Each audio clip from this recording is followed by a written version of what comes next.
Speaker, the Prime Minister is admitting that his immigration policies have been totally incompetent.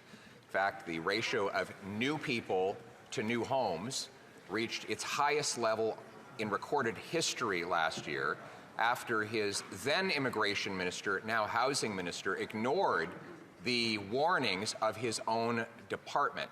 According to a new Concordia University report, the rent is expected to rise to $7,500 in Vancouver and $5,500 in Toronto if the trajectory continues. Will he reverse course now?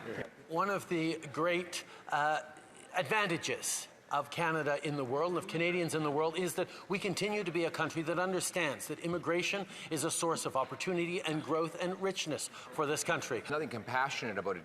Inviting people without a place for them to live or health care for them to have or jobs that provide them with paychecks. He has destroyed our immigration system through his own personal incompetence and destroyed a 150-year common sense consensus between Liberals and Conservatives on that subject.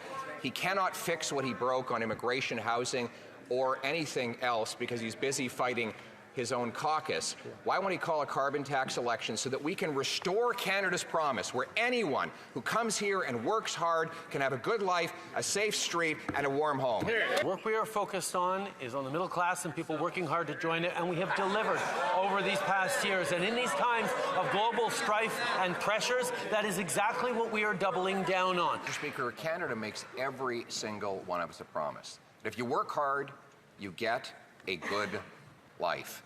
That promise, like everything else after 9 years of this NDP Liberal Prime Minister, is broken.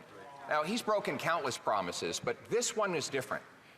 This wasn't his promise to break. It belonged to all of us.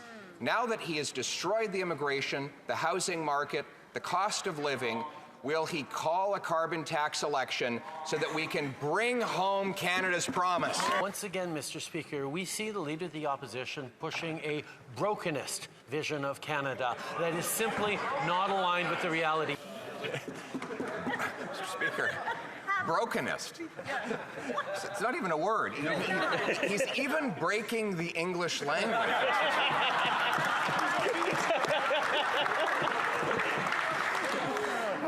My goodness.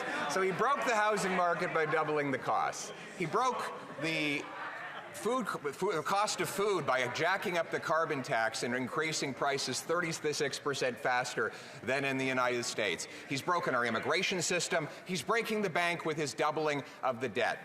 Even his own caucus members think that everything is broken. Why don't we have a carbon tax election to decide?